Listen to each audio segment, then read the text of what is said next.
Hello, and this is our intro to anatomy and movement through the yoga teacher's lens, which is very different than seventh grade anatomy. So it's not going to be boring, and I'm going to speak to you in layman's terms because you're all in teacher training, right? And so the very first step into the world of anatomy through the yoga teacher's lens is very different. It's a lot more looking at the body like in forms of in the aspect of movement and how are we going to move them safely, pretty much in a nutshell, right? So like I said, I know you're probably sitting here going, oh my god, anatomy. Trust me, I hate teaching anatomy too because in some places it can be really dry and complicated. But I try to make it where it's so applicable that you kind of get it. Now, you do have your textbook to keep you going in the selected text, with the required text. So these videos are to supplement those readings and our lectures. Okay. Um, I think, though, the way we teach it is that it's going to reignite your childlike curiosity with like our bodies and how we move, right? And in teacher training, you should be in the habit of wearing tighter clothing so that we can look at your bodies because everybody's body is different. And the truth is, if you're going to be teaching asana, then anatomy as a yoga teacher training, like it's inevitable. And yoga teacher through the lens, it's not about like memorizing bones and muscles just for the sake of it, right? It's literally about learning to see people, not the poses, not just the poses, right? So it's anatomy, it's movement, it's kinesiology, it's physiology, and also how these asanas also affect other systems within our body: muscular system, skeletal system, circulatory system, digestive system, because they all are intertwined. And so as yoga teachers, it's not about, we're not just teaching warrior two or downward dog or tree for the sake of it. What we're doing is we're teaching real people unique bodies, and we're teaching them unique living and breathing, techniques, really just so that they can just feel better in their own bodies. So how to move safely and how to feel empowered in our bodies and how to access deeper layers through yoga and movement is what is really exciting and different for the average person. So when you shift your perspective from teaching people, not just poses, then you start to look at the person in a very holistic way, and you can embrace the attitude of, how can I guide this person a little bit better in the yoga, as if yoga were another tool for them, for their own medicine routines, for their own self-care routines. Does that make sense? Right? So holding space for someone else, for them to be in their own bodies, that's actually a beautiful gift. It's a gift. And as a gifted yoga teacher, that's what it is. A gifted yoga teacher is one that looks beyond like that perfect pose and instead helps that student feel seen, safe, and at home in their own bodies. And that is what's key, because yoga doesn't have to feel like it's something only certain people of a certain body type or age can do.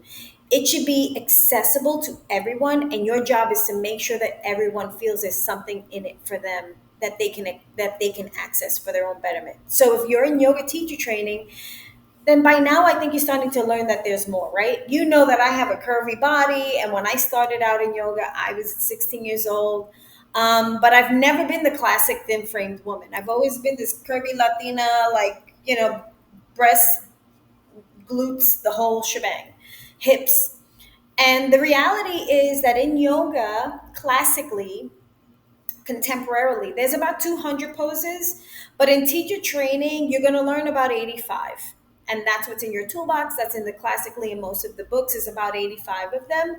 And you will learn variations of them so that you can make them accessible to everyone. So will you be able to do all of them? Probably not, and that's okay. Not every body is meant to do every pose. Okay. And you're going to remember, and you're going to notice me saying this over and over and over. The class is not about you as the teacher. The class is about delivering a safe experience for your students. And that starts with knowing the anatomy. It starts with teaching people, not poses. You're teaching them that when they step on the yoga mat, each pose invites them to explore, to go into their bodies like a lab, like it's a yoga lab, it's their laboratory, and it invites them to explore their own alignment, to stretch, to strengthen their bodies, to see and seek balance within their own bodies, because that goes beyond the mat. And believe it or not, I can't tell you how many people walk around really quite disconnected from feeling in their bodies for whatever reasons, be it previous trauma or a current injury or something emotional or physical. Many people are walking around in survival mode and they don't even know it. So it's in teaching very mindfully that you'll be able to provide your students with a beautiful coming back home experience that you don't get in these fast classes, right? And for some, it can feel very foreign, because they just haven't felt at peace for quite a long time. You'll be able to teach students well rounded classes in order for them to explore their poses and their bodies and really invite self inquiry. And that's beautiful because when we start this program, we start shifting your lens to how am I teaching this through a yoga lens? And that's the key, to always keep that lens, and then you'll always be able to get your students into the poses much more safely, and you'll be able to make it much more accessible for every single one, and you'll be able to address whatever limitations they may be having either that day or week or month, or they just need some different props or proper cues and some additional support, and they'll feel seen and cared for, which is a much different delivery versus just memorizing a sequence and delivering it, whether the students can do it or not, and ignoring what's going on in the room. So, why does anatomy matter in yoga training? Well, because we need to with teaching bodies, right? It's like, because literally at the heart of every movement, whether we're on the mat or off, lies this map that seamlessly needs to guide our bodies, whether we're twisting, whether we're bending, whether we're stretching. And again, whether it's off the mat, whether it's on the mat, or whether we're off the mat and like we drop something on the floor, we need to pick it up, or we twist and reach for something and whatever. So even in our day-to-day activities, our bodies are required to move. And by us teaching them how to safely move in their bodies, they can do this elsewhere. So there are like three big major reasons that we need anatomy. One, safety, right? Injury prevention. We want to protect our students from injury and guide them into safe alignment. And by recognizing the natural pathways of movement and directing the students with this type of mind, you can avoid them from straining muscles or putting undue pressure and even injury at like some joints. So that's why you want to do that. Number two, well, accessibility, because everybody's body is different. So understanding anatomy helps you offer modifications and make yoga available to all students that walk in your door. And when you can teach using the proper instructions, looking at the bodies with an anatomical lens, then you can really optimize their own individual alignment. And that's how you'll be able to anatomically fine tune their poses. And that's when you'll be able to give each student the variation of the pose that is optimal for them. And that'll lead them towards their own alignment that will ensure maximum benefit for deeper stretches and everything else that's happening. And I love that Guru BKS Iyengar has been quoted and to say that the effect is that you're looking for is to allow yourself a few breaths in the pose so that you can allow the student to land in the pose, giving the body time to let the pose reveal what it needs to reveal to them. And when you're teaching with an anatomical awareness and breath, it allows you to understand their own body's limits as well as their own body's potential. And you'll know when to provide them more props and support. And you'll also know when you can push them to a new edge and grow the student to achieve deeper stretches without overextending. The third big major reason why we need anatomy is really its embodiment, because anatomy isn't just about mechanics. It's when we know how the body works, then we can guide the students into deeper awareness, helping them to move from simply doing a pose to truly embodying and experiencing it. And the more you understand the anatomical awareness in your teaching, then you can take them to the next level, which is where you're giving classes that truly give an enhanced mind body connection. And that'll happen innately, right? And that's what we're aiming for. We're not looking to rush through a practice. What you want to do is teach your students that when they're on their mat and in this movement with their breath, they can learn to become much more in tune with their own body's subtle signals. And when that happens, it fosters a much stronger mind body connection, amplifying their meditative practices and the meditative practices when they're moving or when they're in their stillness. And it helps with what how I teach in this program to learn to teach. And what you're always aiming for when you're teaching is finding action in the stillness and stillness in the action. Beautiful, right? Action in the stillness, stillness in the action. Always looking for that harmony. So here's a reflective prompt. When you think back at a yoga class that you've taken where you felt completely safe and seen, what did that teacher do to make you feel that way? And how can you describe it? And some of us can literally remember the exact teacher and the class that shifted everything for us. That said, oh, this is what everybody's talking about, right? So think about it for a moment.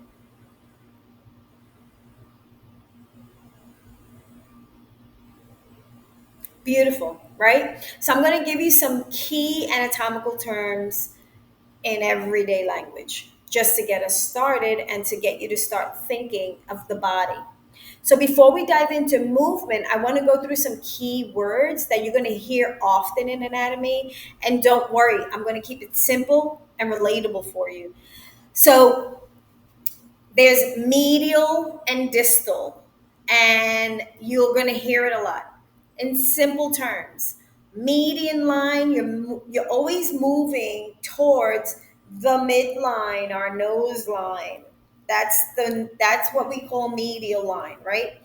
So we're always aiming to move inward into our bodies towards this middle line, the Sushumna line. When we're moving away from this midline, we're moving away. So if I bring up my arm, my hand right now, if you look at it, that is distal, distance away. So the further away, you're moving in the distal, lateral. Sometimes you'll hear, right? So this is distal. Moving this way is moving medial to the medium midline. Does that make sense?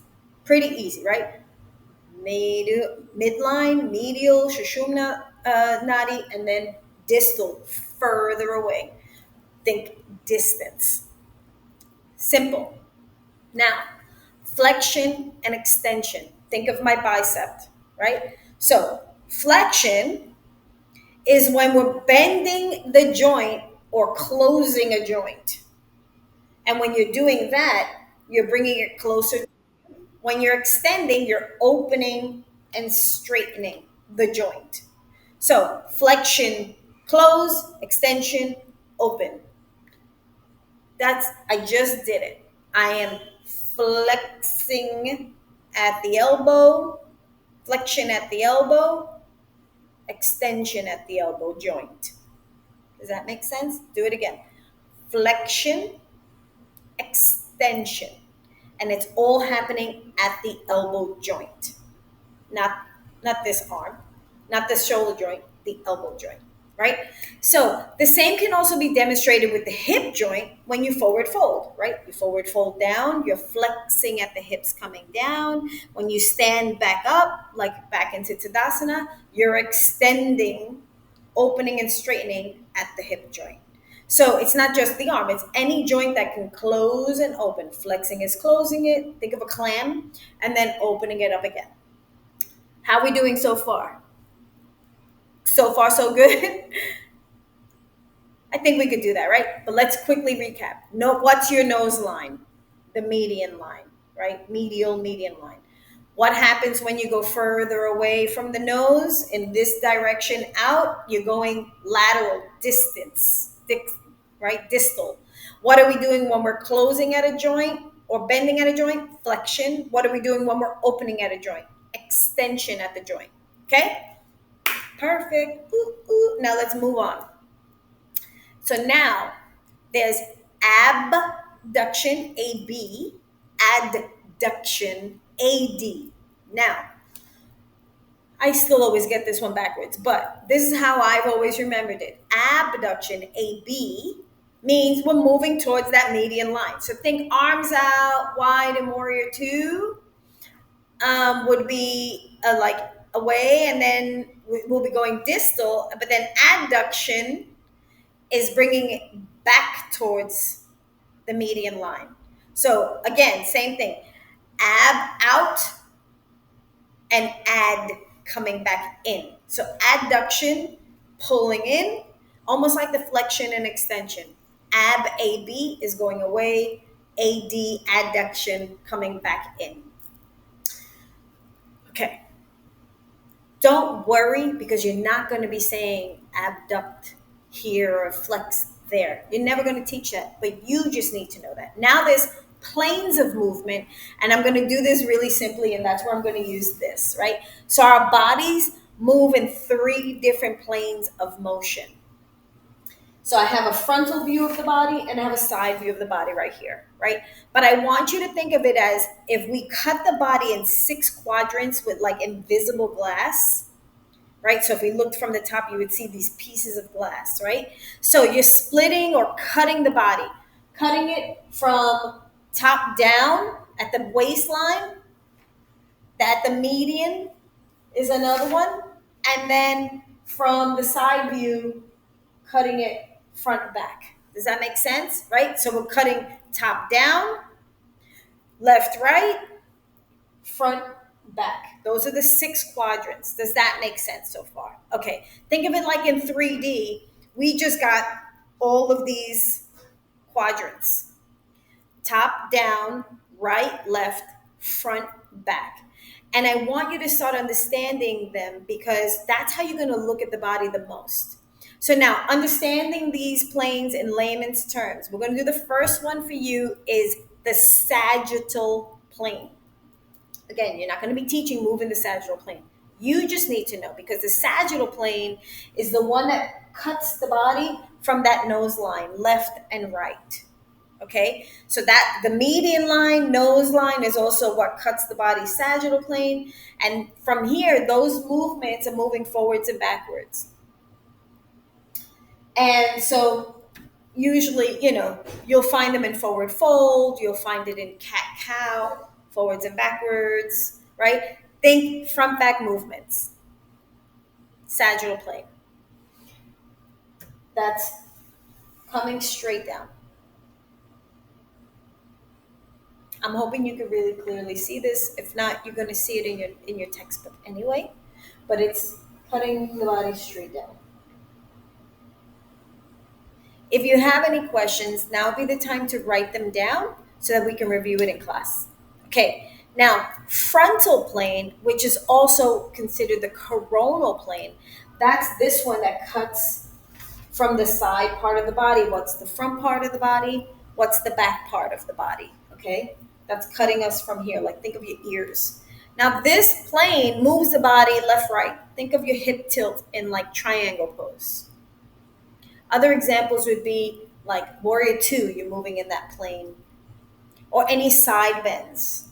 So think side to side movements, that's this coronal plane. I think we're good. Again, if you have questions, write them down and then we'll review them in class with our bodies in movement, just so that you can get an idea of what is the side to side, what is the front back. Now, transverse plane is where we cut the body right at the waist. Top part of the body from the hips up, from the hips down, another part of the body. 2 pieces. That is transverse plane. Comes right across the body.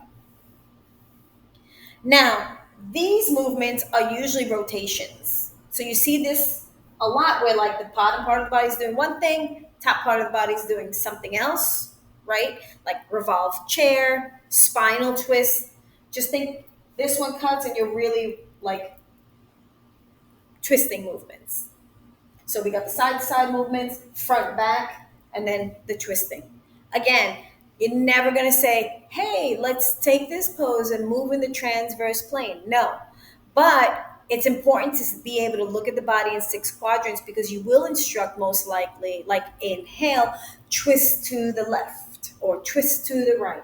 Inhale, pull the body back and pull it forward, something like that. So it's important to note that as teachers, you, like I said, you're not going to be cueing in the plane, but when you see that they're not fully in the expression that you want them, then you already have the knowledge, and then you remember, okay, which quadrant is kind of off, and it helps you then with your verbal cues to help them get into their body and feel that thing, if that makes sense, right? So look at the body in six forms, because what you're always looking for is equilibrium, and you want to see how your students are moving and where they land, because then usually your cues are going to be when you see something is off or misaligned or they're looking unsafe, you're going to pull them in the opposite direction so that they can find that balanced midpoint of the pose you're looking for. So that's your teacher tip.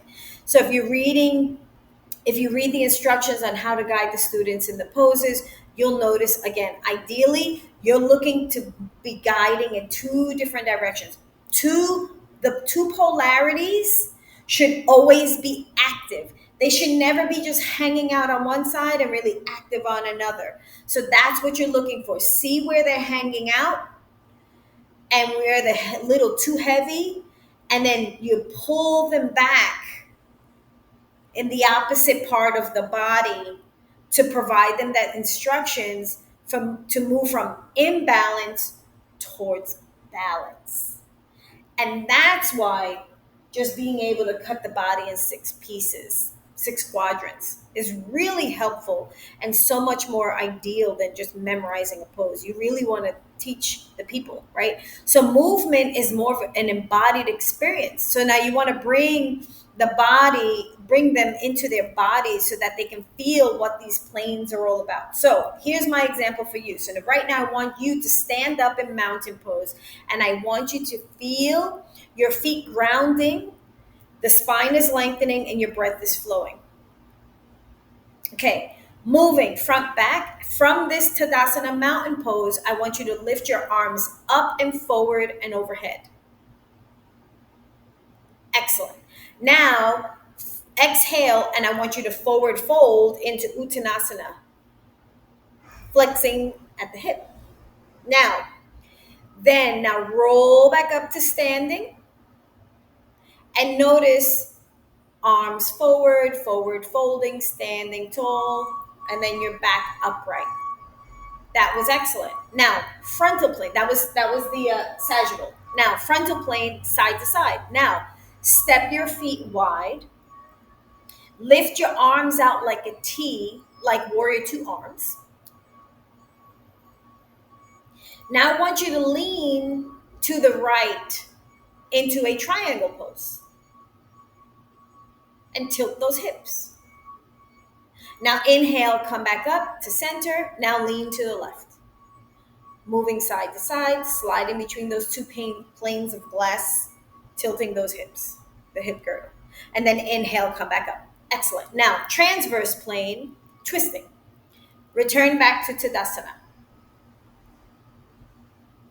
Okay, now place your hands on your shoulders. Now I want you to gently twist your torso. Inhale, exhale, twist to the right. Inhale, now twist to the left. And notice the rotation happening. And now you're moving on a horizontal plane, literally in this transverse part of the body. You did it. Now take a breath and let's shake it out. Now you've literally just experienced all three planes of motion: front, back, side to side, and twisting. It's that simple, but it's about switching the way you're looking at the body. Now, here's your reflective prompt. Which of these movements right now felt pretty nice in the body, pretty natural? And which of the three was a little bit more challenging? And write it down. Let's discuss it. Because it's always good to have that. And then that'll be something that we'll work on when we meet together for the asana class, and for you to bring your questions with you. So here are some closing thoughts for this video. As you can see, pretty easy so far, right? So as we continue this journey into anatomy, I want you to remember it's not about memorizing bones, memorizing muscles. It's about learning to see the bodies with much more clarity, curiosity, and of course, compassion. So that when you start guiding students, you want to be able to put them into the shapes that are safe for them, so that this way you invite them into their own embodied experience. One that keeps them safe, one that helps them feel seen and supported, and one that literally for them, you're holding the space, you're opening that door for them to really start to experience the beautiful, deep gifts that yoga brings us. So as you move forward, I want you to remember me saying this a billion times. I'm not teaching poses, I'm teaching people. Let me look at the people in front of me.